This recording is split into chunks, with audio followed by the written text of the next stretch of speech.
This program is brought to you by the Forbes-featured Freedom Hub Health Plan, the alternative to overpriced and restrictive insurance.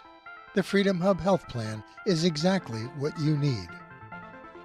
By Frequency Medicine Associates, supporting health professionals and laypersons with safe and effective advanced telemedicine-like technology that can scan and help rebalance the root causes of stress and illness. By the Planet Lockdown film, which can be seen on the Freedom Hub's Rumble channel along with many great speakers. And by The Pavilion, a 21st century community hub that brings together many of the disruptive innovations featured by the Freedom Hub, including direct pay healthcare, farm-to-table dining, TED-like Freedom Hub talks, and more. Visit your-mp.com/pavilion solution for details. Welcome, everyone. It is Thursday, time for the Freedom Hub podcast, Zoom webinar, and we have a good show today. I'm actually looking forward to learning more about the Constitution and Articles of Confederation, if I got that right. If you're new to the show, we have a website where you can follow us every week, see who's coming, if you're missing the emails, and you can subscribe. I will do a screen share. And that website is your-mp.com. So you'll come over here and click on, we have all these wonderful tabs, and Charlie might talk to you about some of them, but you go to your media hub as I click on that.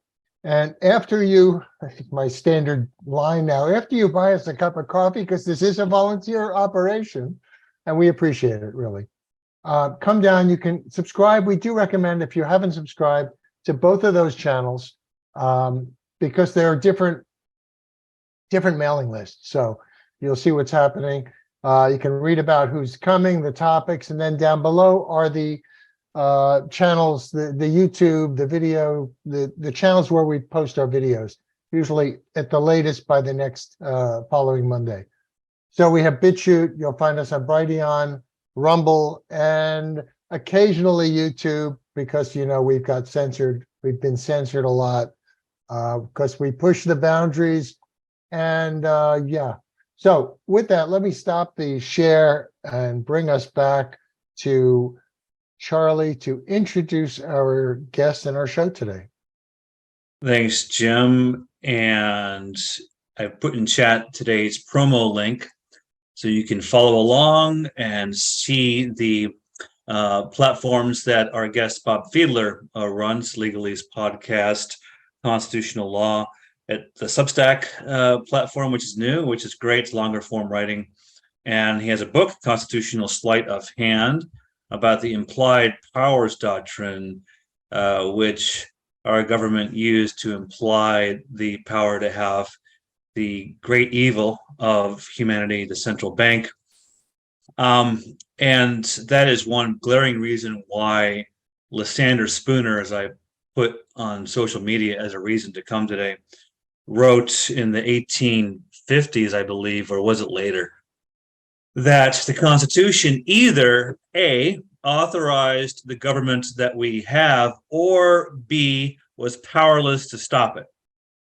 And so many people, especially on the right, knee-jerk a defense of the Constitution, which in its defense could protect our rights and enable a flourishing society if it were adhered to strictly. But there's a lot of wiggle room in that document, including the implied powers, et cetera, that lend a lot of experts to say, and they have said over the 2 centuries since the Constitution, that it was a mistake to replace the Articles of Confederation with the Constitution. In fact, we've had 2 previous shows, as you'll see in the promo, making that claim. The first was Patrick Newman, an economist, who transcribed the recently discovered final volume of Conceit and Liberty by the great Murray Rothbard, who wrote that the Constitution was a coup d'etat. And he wasn't the first to say that.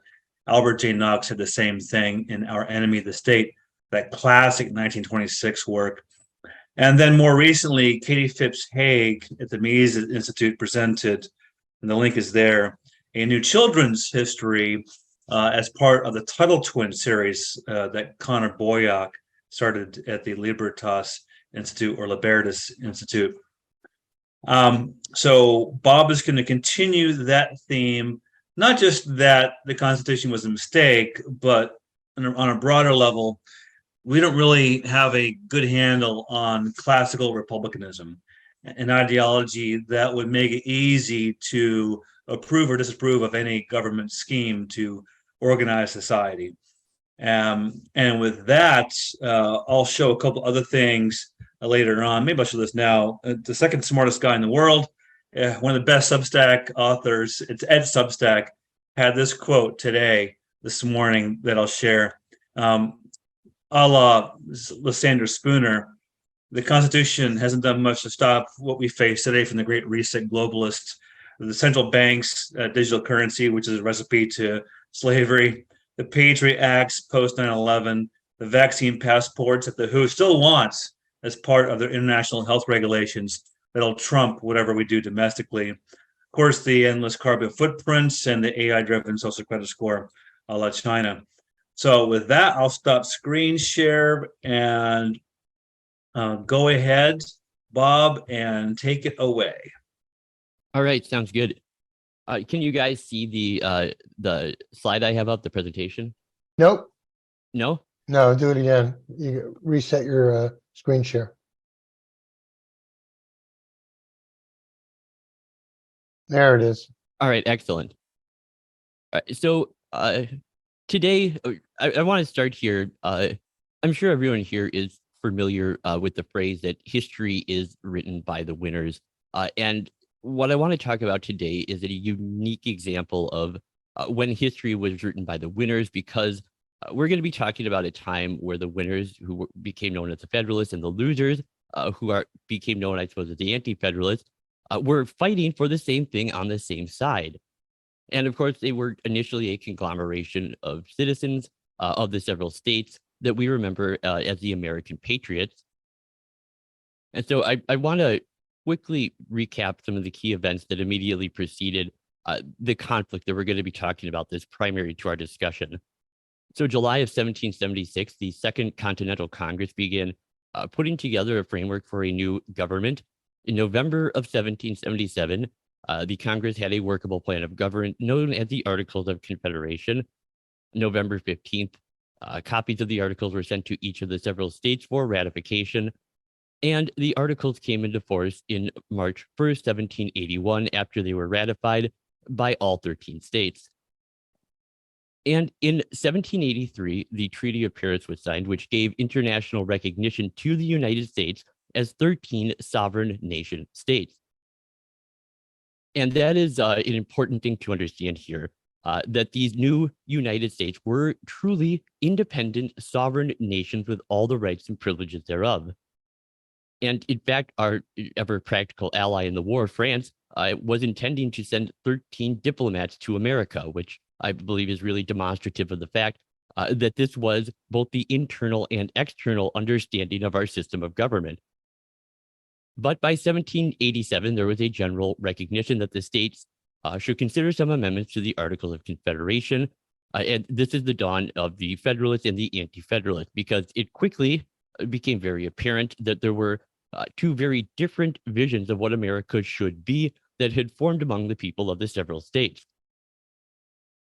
While the Federalists saw the problem as coming from a lack of energetic government, they believed we need a whole new scheme of government, whereas the Anti-Federalists really saw the problem as an abandonment of the ideals that created and drove the American Revolution. And so as Samuel Adams, or possibly a follower of his writing under the pen name Candidus, would articulate, we're too apt to charge misfortune to the want of energy in our government, institutions, which we have brought upon ourselves by dissipation and extravagance. Now, because it was the Federalist vision for an energetic scheme of government that would eventually go on to succeed, the historical narrative that we have been left with is the one that was crafted by the Federalists, in which they portray the Anti-Federalists as sort of petty contrarians who were fixated on their opposition to the Federalists and the proposal for a stronger government. And so what I want to do is make the case that far from being simple contrarians, the anti-Federalist Republican vision was both comprehensive and compelling. And they did tend to favor keeping the Articles of Confederation in play, and they generally recognize a few flaws in the document that should be ironed out with amendments. But for the anti-Federalists, the argument was largely on the periphery. And what they really were focused on was an appeal to a moral and political philosophy known as classical republicanism. So classical republicanism developed in the Renaissance, inspired by the governmental forms of political philosophy of classical antiquity, and especially such writers as Aristotle, Polybius, Cicero, and Livy. And their work in turn provided the historical and philosophical foundation for both the Roman Republic and the various ancient Greek leagues, the Amphictyons, the Achaeans, Aetolians, Lycians. Now, classical republicanism was built around concepts like civil society, civic virtue, and mixed government. And the father of classical republicanism was actually Niccolo Machiavelli. And it was his posthumously published discourses on Livy that provided the foundation of classical republicanism. Some other notable classical republicans included Jean-Louis Delhomme, Algernon Sidney, James Harrington, and Jean-Jacques Rousseau. But as far as American republicanism is concerned, the indispensable man was always the Baron de Montesquieu, and especially his 1748 masterpiece, The Spirit of the Law.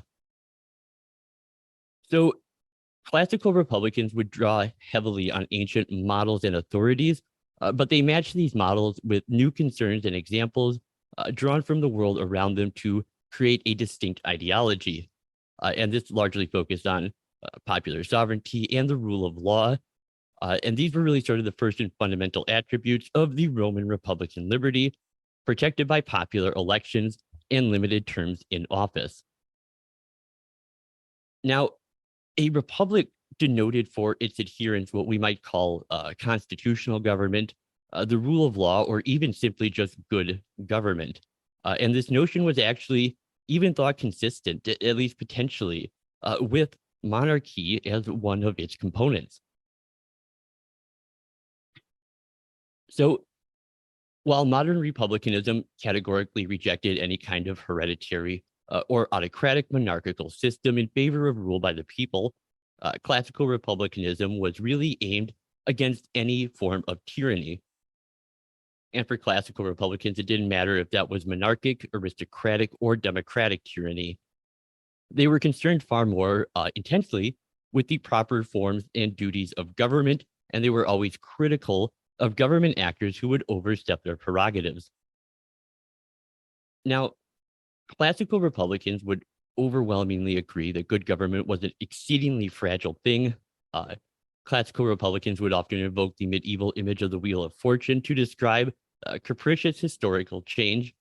And I think one good example of this is Machiavelli's most famous work, The Prince, which is really kind of commonly pigeonholed as the first political treatise that argues government should exist beyond any sort of moral framework.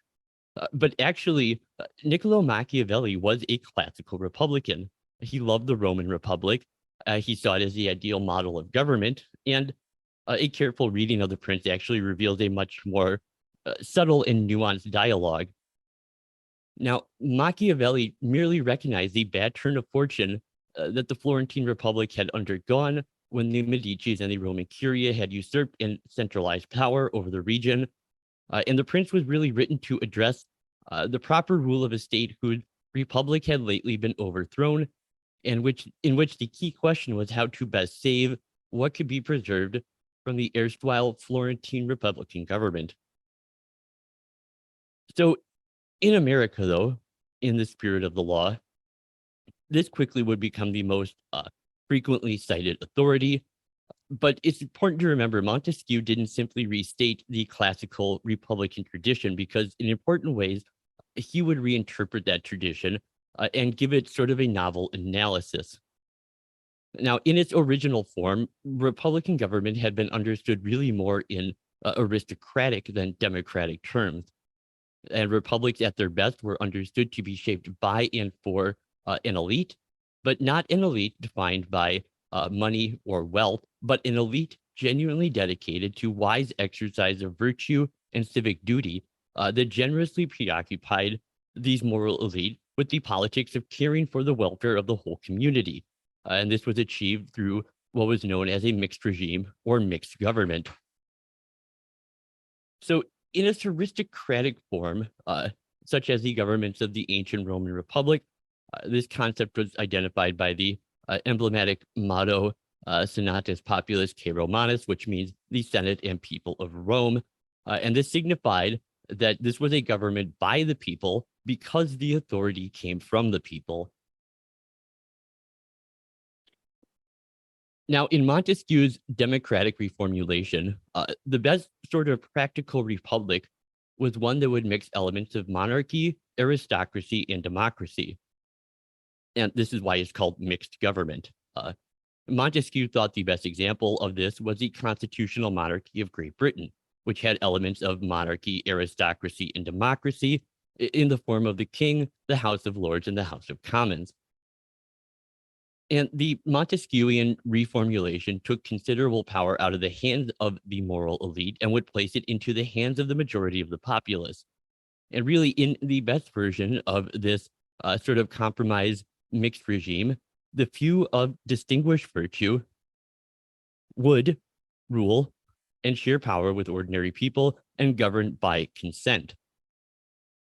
Now, Thomas Jefferson, in a letter to John Adams, articulated what I consider to be one of the most poignant descriptions of the classical mixed regime.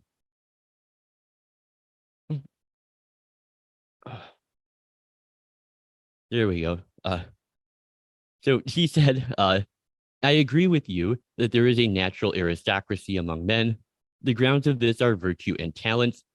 There is also an artificial aristocracy founded on wealth and birth without either virtue or talent. The natural aristocracy I consider as the most precious gift of nature for the instruction and trust of government and society. And may we not even say the form of government is the best, which provides most effectually for a pure selection of the natural aristoi into the offices of government. The artificial aristocracy is a mischievous ingredient in government, and provision should be made to prevent its ascendancy. But I think the best remedy is to leave it to the citizens for the free election and the separation of the real aristoi from the pseudo-aristoi, of the wheat from the chaff, and generally they will elect the real, good, and wise.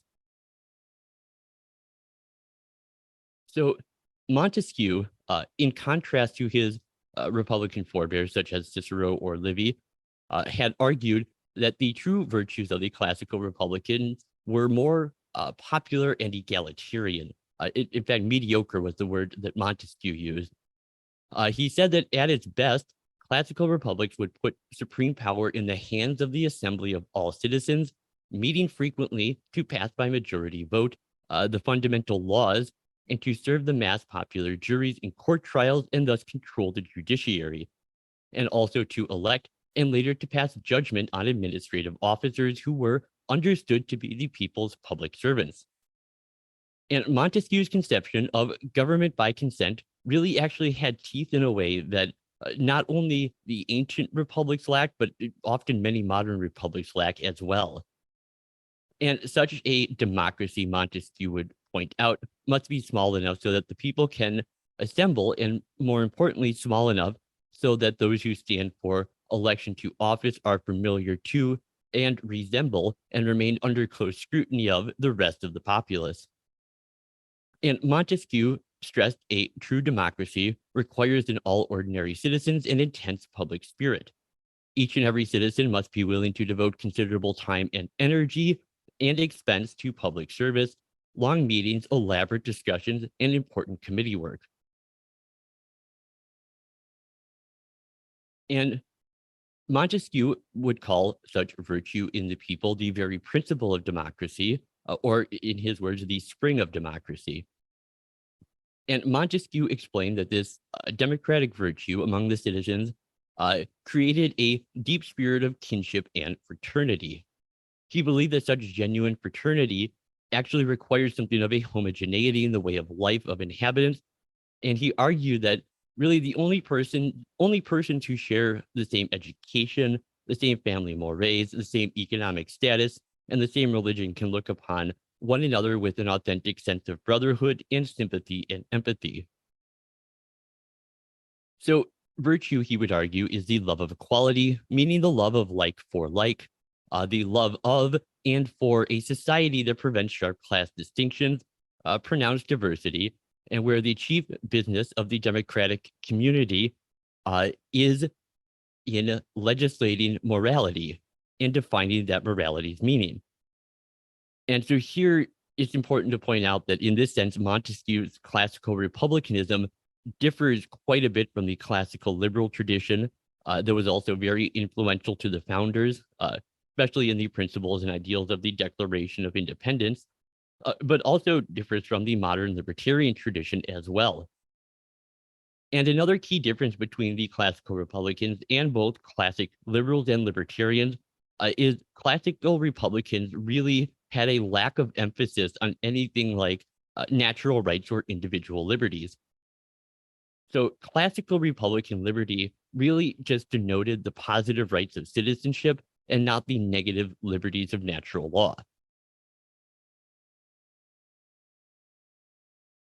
So these distinctions are crucial to understand as we discuss the classical Republican vision as it applied to the Anti-Federalists. And it was really a qualified sort of republicanism because the Anti-Federalists were by no means simply classical Republicans.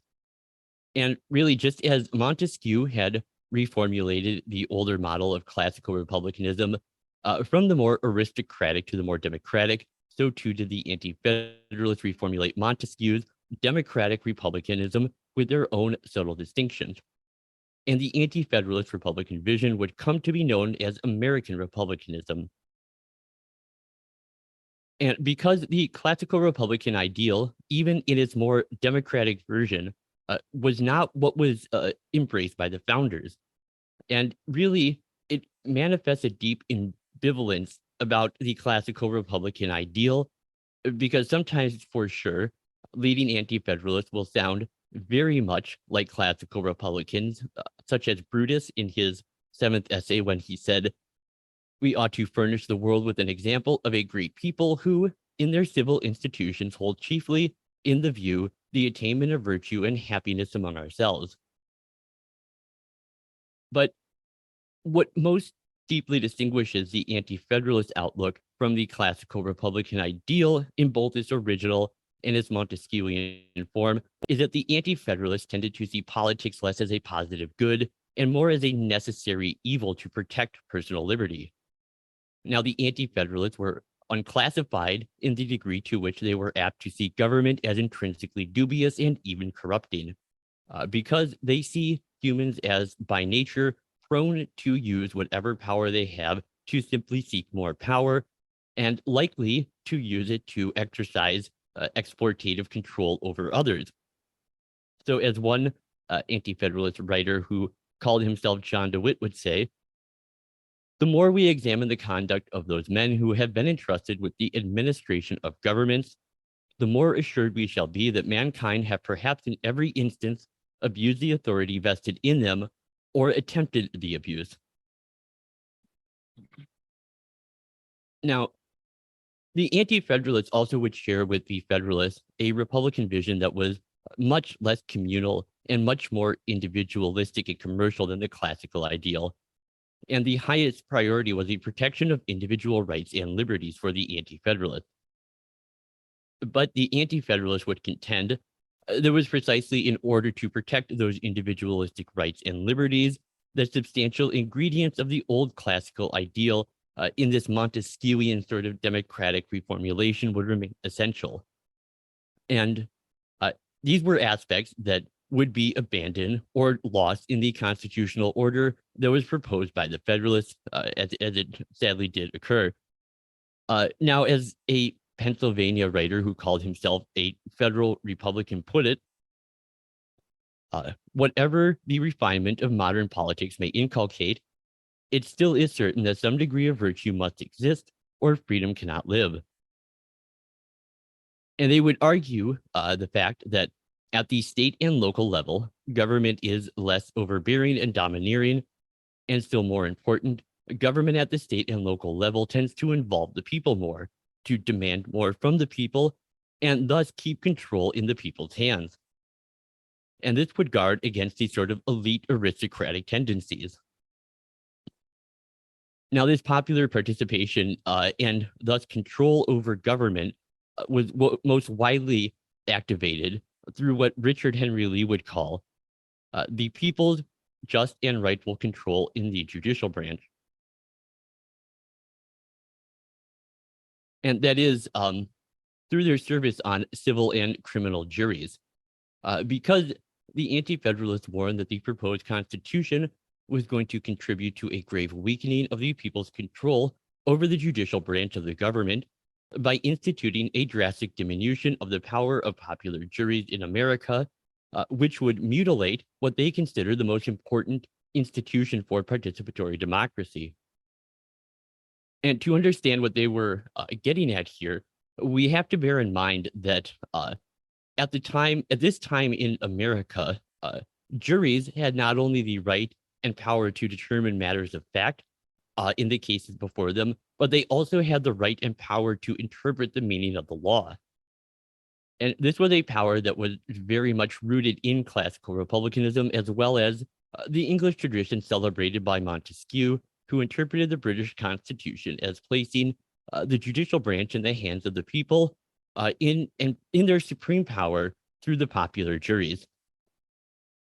And it was above all this power of the juries to participate in interpreting the law and even to overrule judges' interpretations of the law that made juries such a key democratic check on aristocratic judicial activism. And the Anti-Federalists foresaw that under the proposed Constitution, juries would lose the right to interpret the meaning of the law. And juries would be limited, they said, to only judging the facts of the case before them, which of course they turned out to be entirely correct about. Now, this, they warned, would take this traditional democratic power and hand it over entirely to unelected judges who would become sort of a new aristocracy dominating the judicial branch.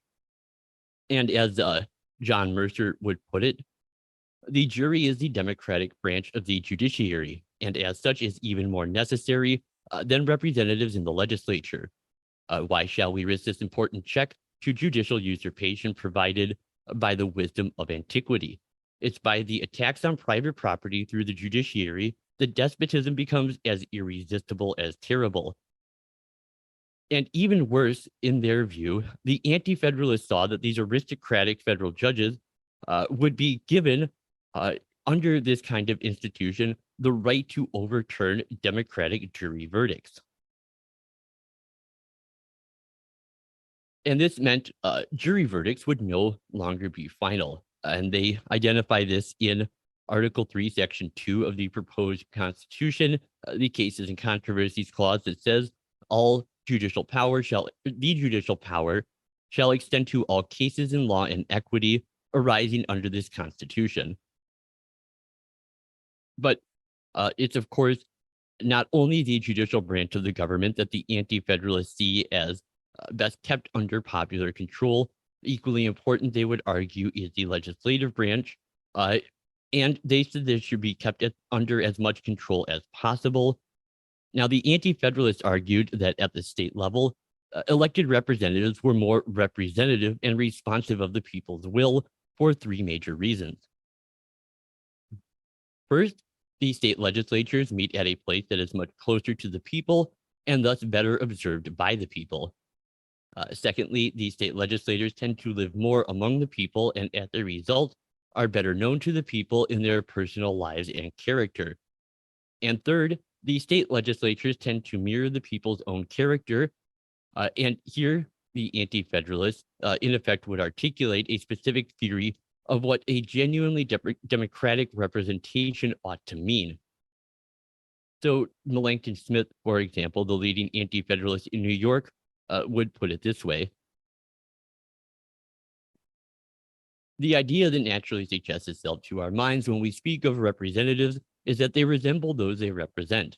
They should be a true picture of the people and sympathize in all their distresses. Or in the words of Samuel Chase, who was a leader of the revolution in Maryland, a representative should be the image of those he represents. He should know their sentiments and their wants and their desires. He should possess their feelings. He should be governed by their interests with which his own should be inseparably connected. And the Anti-Federalists said it was only such representatives who truly know the people as kindred spirits, who the people would readily obey and follow with trust. So as Brutus said, the confidence which the people have in their rulers in a free republic arises from their knowing them. And really, I think no one expressed this sort of critical bite of the anti-federalist theory better than an unknown writer from Massachusetts who would sign himself Cornelius. And he said, the members of our state legislatures are annually elected. They are subject to instructions. They are chosen from within small circles. They are sent a short distance from their respective homes. They frequently see and are seen by the man whose servants they are. They returned and mix with their neighbors. They see their poverty and they feel their wants. And these anti-federalist quotes illuminate what I think is one final distinction here worth noting between Montesquieu's republic and the anti-federalist qualified republican vision. Because while Montesquieu's conception of local government was clearly a direct democracy where he expected the entire community to collectively turn up and discuss, debate, and directly vote for each and every provision that would affect the lives of the people.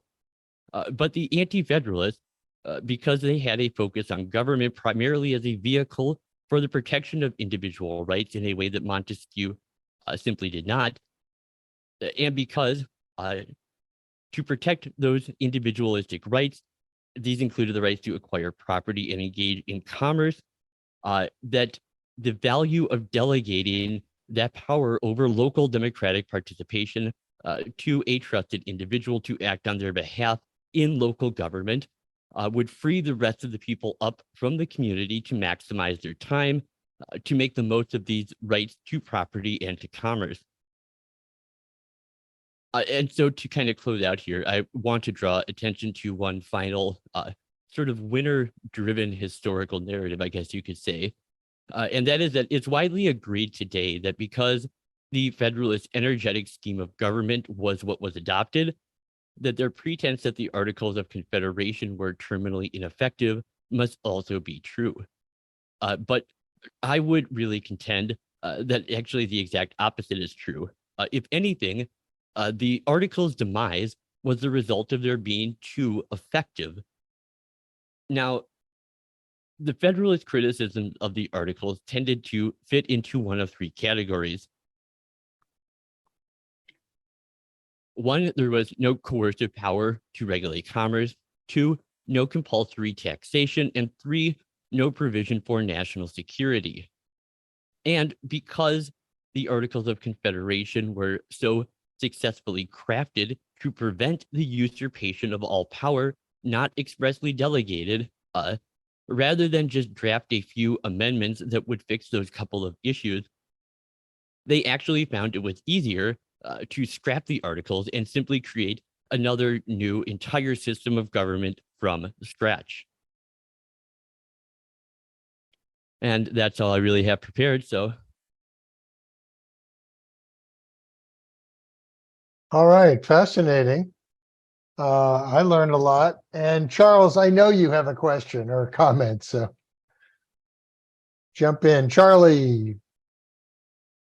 Who are you calling on, Charles Ford or Charlie Probman? That's you.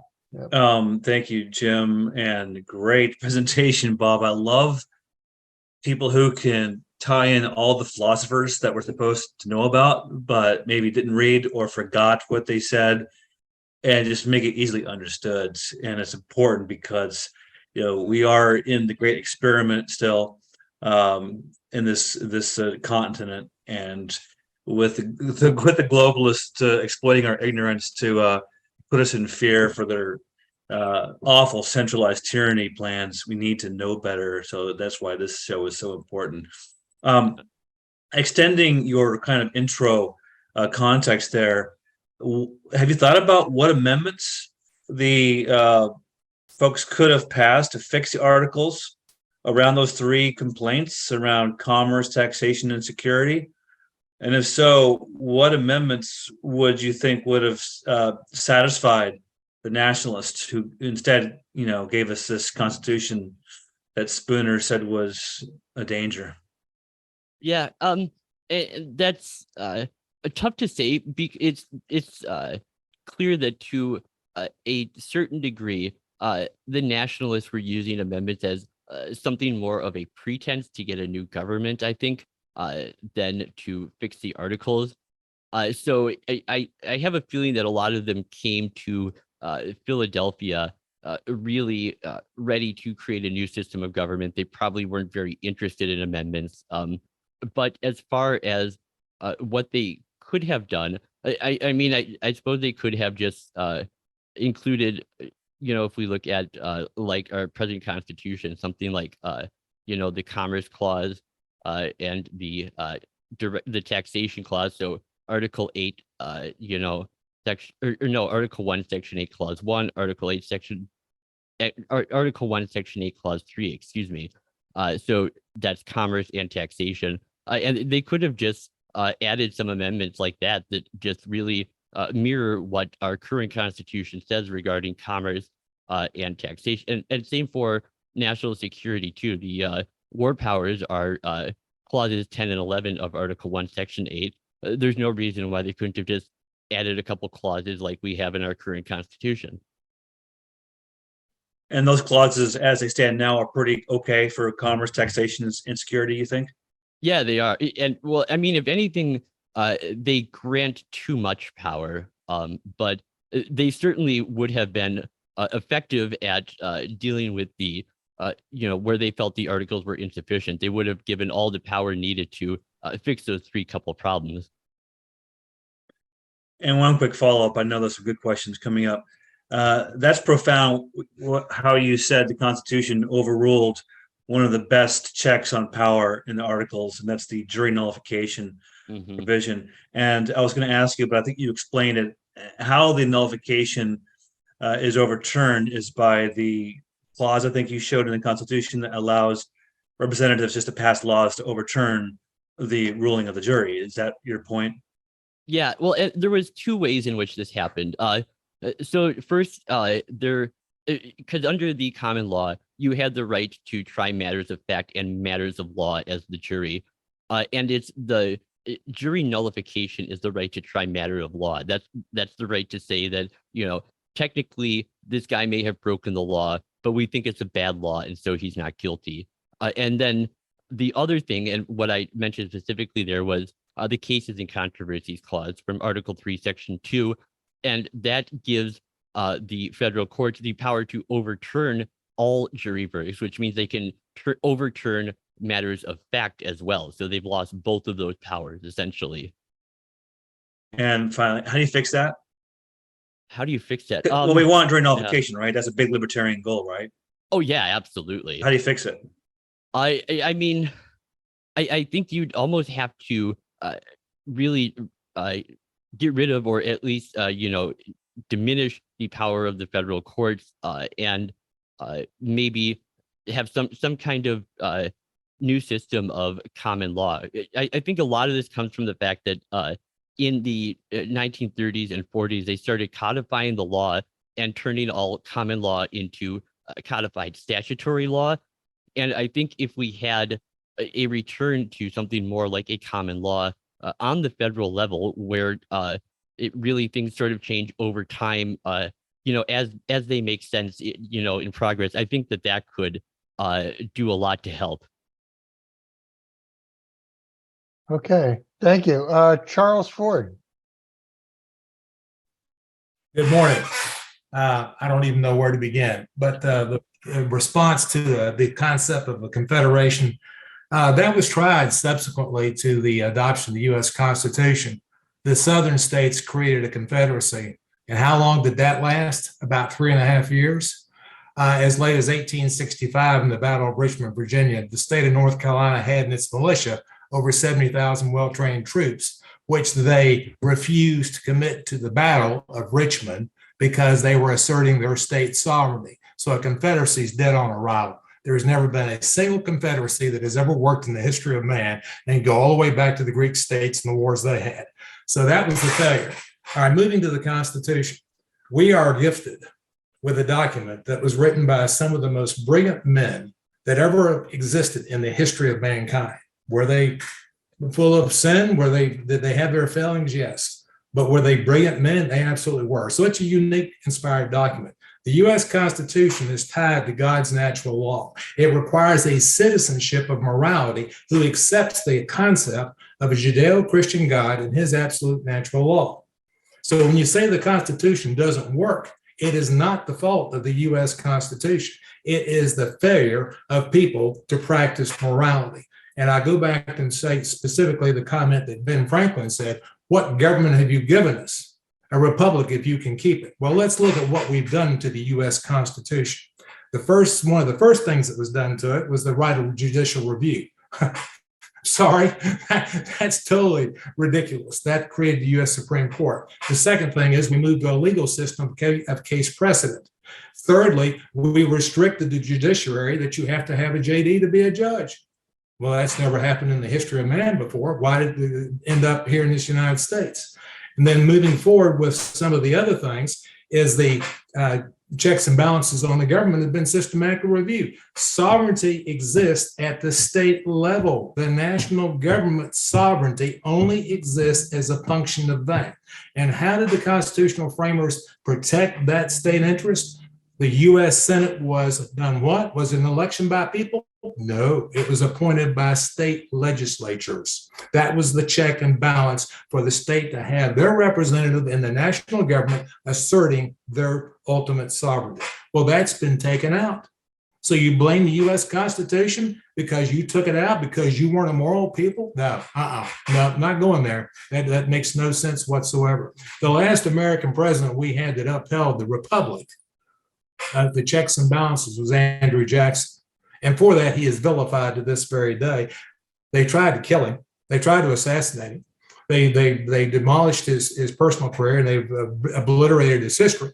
He was the last president. The man that destroyed the republic is Abraham Lincoln.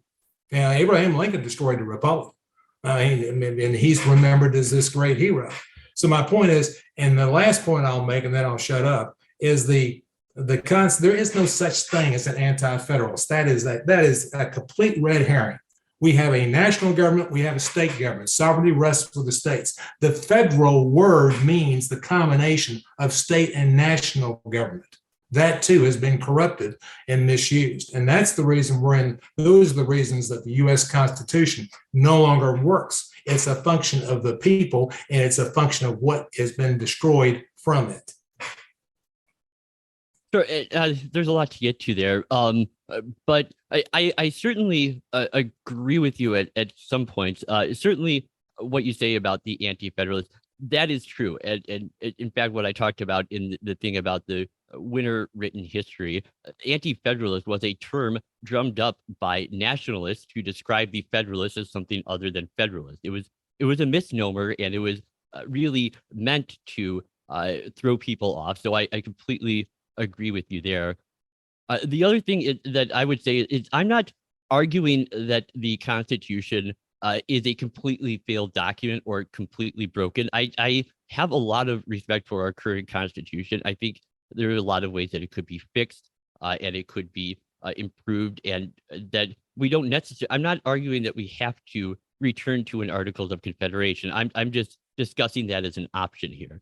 But then the other thing too that's interesting is, well, you talked about the Constitution is only as strong as the people, and there is definitely some truth to that as well. In that, and as much as I love Lysander Spooner, and I respect that quote that you guys used from no treason. Really, it's not so much necessarily the Constitution's fault. I think the Articles of Confederation did a better job at controlling government than the Constitution did, but really a constitution is only as good as the citizens who are defending it. So there, I would agree with you on that. And then one last thing is we're talking about how the Constitution was, it had a morality of natural law and Judeo-Christian values. And that's interesting because it's actually the opposite that is true. If you look at the Articles of Confederation, they have specific mentions of God and of natural rights and things like that. And with the Constitution, they very intentionally left those kinds of things out. And that's something that you even see in the Federal Convention. You see James Madison arguing against the inclusion of mentions of God or anything like religion or that. And the Constitution was really based on a very different view where what controlled it was not morality, it was self-interest. And that's what James Madison said, that ambition would be made to counteract ambition. That is what they were really relying on to limit the Constitution. And so it really was the Articles that was more grounded in both natural law and, if you want to say, in Judeo-Christian values, that too. But the Constitution really very intentionally and specifically lacks that. My response to that is, and I know other people have got questions, is number one, what was one of the problems that we had with England is that they had a state-sponsored religion. Okay, so our founding fathers said, okay, we're not going to have a state-founded religion, but we are going to operate under the Judeo-Christian principles and ethics and morals and values and God's natural law. That was an assumption. They didn't write it into the Constitution because it was the source of the Constitution itself. Now, on that, we must agree to disagree. Do you remember the phrase, not worth a continental? Okay, what that means is that was the currency produced under the Articles of Confederation, and it was absolutely less valuable than the fiat currency we have today. So that's, again, another indictment of the whole idea. The problem with the U.S. Constitution is the moral people. You've got to have moral citizens that understand. When was the last time a school had a civics class? When was the last time they talked about states' rights, state sovereignty, the U.S. Constitution? When do they even teach the U.S. Constitution? I went to law school and we had constitutional law. And I would ask a question and the professor would say, that's a great point, but we don't have time to consider it. I mean, this is at law school. So my point is we've been brainwashed, dumbed down, and made stupid and subservient. And as far as the economic system, where in the U.S. Constitution is any of that legal? The answer is it's not. You're not allowed to take the treasury, the currency, and give it to a private banker. That's another destruction of the U.S. Constitution. And now, basically, you're coming back and saying, well, the U.S. Constitution didn't work because of all this. Well, why did all that happen? It wasn't because of the Constitution and its proper functioning. It was because of the people and the decisions they made jointly and severally and collectively. And we have become a nation that is a tyranny ruled by mobs, and there's going to be only one outcome for that. So but anyway, thank you. Yeah, thank you, Charles. You're muted, Jim. Yes, I am. Any response, Bob, or you want to go to the next question? Yeah, I mean, again, I do find myself partially agreeing with you. I think that our education system is awful. They don't teach civics anymore. I mean, a lot of kids don't even know how many branches of government there are today. In all seriousness, that is a big problem, and that's the same thing when you talk about going to law school. I know, yeah, that is very much what happens. Anything that isn't part of the necessary curriculum to turn out, the type of lawyers that they want is something that they have no interest in talking about. So certainly there, I understand, but again, I want to say that I'm not saying the Constitution has failed here. I'm really just saying that, perhaps these are some reasons why the Articles of Confederation could be considered and should be looked at again. And I'm not even saying it's a better system. I'm saying it's a good one and it's worth considering at the very least. Thanks. So yeah. Okay, Dr. Campbell. Hey, thanks to Charles and Jim for the best programming on the World Wide Web. Hey, I had two questions. One was your quote about Thomas Jefferson, which you've kind of addressed, and I keep trying to get my head around this. He said, the key to having an aristocracy that will not become tyrannical is having an informed electorate. And when I see our politicians, their lies are getting bigger and more frequent, and their crimes are larger and more out in the open, but no one seems to vote them out. So I don't know an answer to that. And then the second, so you kind of answered that. The second question that I'll focus on is, what do you think about the Article 5 movement, where we can amend the Constitution? Does that show any promise for restoring some, reducing tyranny in our lives? Yeah. And as to the first part, I agree that vote the bums out obviously doesn't work. They never go out of office, and when they do, we just get new bums who do all the same thing. And I understand that, and I think really the kind of control by the electorate would work a lot better actually with a return to something more like federalism, like the Articles of Confederation. Just because I talked about there, it is when you really know the people who represent you, and they know you, and they share your wants, and they know your desires. And they are closer to you. They move about in your community. They are much more likely to serve your interests. So I think if anything, maybe we should focus on like state and local elections more. Even if the federal system isn't working, we can make some good changes at the state and local level, I would say. And then, what was the second point again? The Article 5 movement. Senator Tom Coburn, who passed away, he was a big proponent of that as the really only solution. Right. Yeah. And I think that is definitely a good solution. And I would encourage everyone, if you want to learn more about that, to read Rob Natelson. He's a constitutional lawyer. He's a brilliant guy, and he's really kind of spearheading this thing. And you can find his work. He's done a lot of law review articles. He writes for the 10th Amendment Center, the Independence Institute. But he really makes a very strong case for the Article 5 convention. And I agree. I think that could really do some good. And what's important to know is that I think most people are afraid of a runaway convention. And the fact is that doesn't have to be the case. You can really kind of set the terms beforehand and go into it and say we're only going to look at maybe these specific issues. So I think that could be very helpful for sure. Thanks. Linda.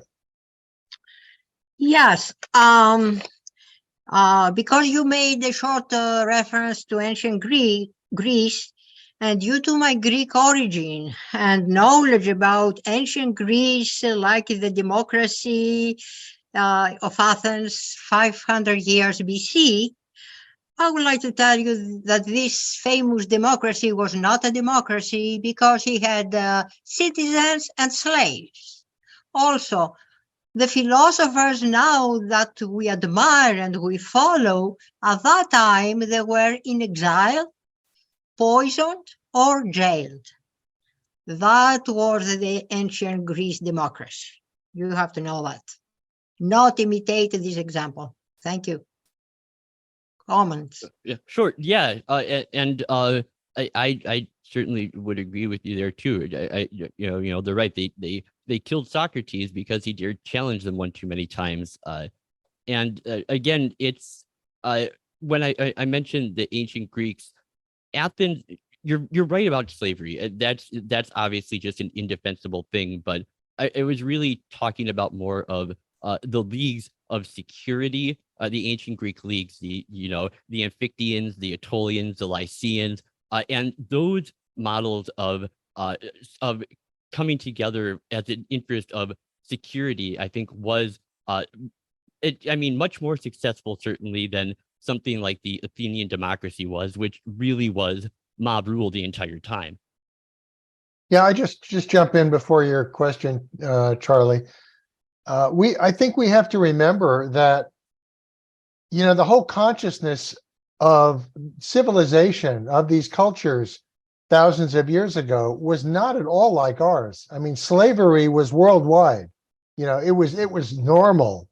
Killing and raping was normal. You know, this is what people lived with. So it's really hard for us to look back and point out things. I think all we can do is, I think, Bob, you're trying to do, is bring the best of those thinkers and points forward. And the rest we want to leave because we've left it, basically. Anyway, Charlie.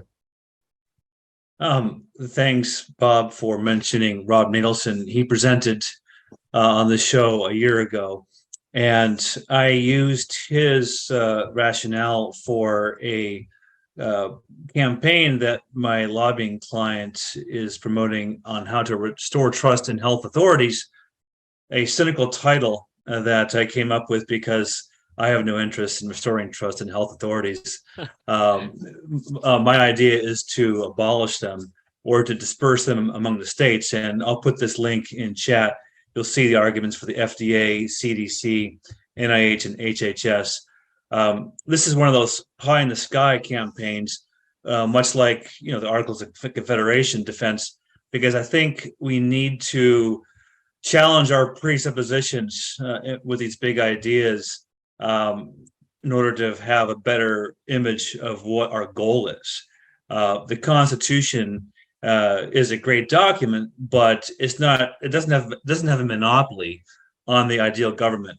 And I think that's one thing you taught here. You know, Montesquieu, I didn't know that, was looking for any kind of mixed government that would enhance the virtue needed to operate a just society. And that reminded me of Hans Hermann Hoppe's defense of monarchy against democracy. That's so controversial in our ranks. But I'll put that in chat. And we're running out of time here. We don't have any other questions. I'll agree also with Charles Ford's point about Andrew Jackson being defamed. I think it's obvious why. He killed the bank, the Den of Vipers, you know, which is the worst thing authorized by the Constitution with the implied powers. Isn't that correct, Bob? Yeah, that is absolutely correct. Yeah, and that's why the book I wrote about the implied powers doctrine is because I really think that is the most serious, most dangerous, most destructive part of our Constitution. And if we focus on one thing to roll back, it would really have to be that. Great. Yeah, I think that's the. Go ahead. Yeah, no, I was just going to wrap up. See if Bob, if you want to have any closing comments and to share with us how people can reach you. Sure. You can reach me a couple ways. So I write a blog over on Substack. You can go to constitutionallaw.substack.com and read that. I do a podcast called Legalese where I talk about issues of constitutional law as well as some, you know, libertarian politics and things like that. And you can find that by going to my homepage, legaleseshow.com. And if anyone wants to reach out to me, you can email me, bob@legaleseshow.com. And a final comment about your takeaway today. What's the takeaway? What's the takeaway today? Yeah, what do we do? What do we do, Bob? That we should consider, you know, looking back and reconsidering. Really, I mean, again, I don't think we're going to be implementing an Articles of Confederation again anytime soon. But I think it's certainly helpful for people to understand how these work and pick out the good things. And like you were even saying, Jim, take the good and leave the rest. And, you know, I think that progressive change can come that way through that kind of education.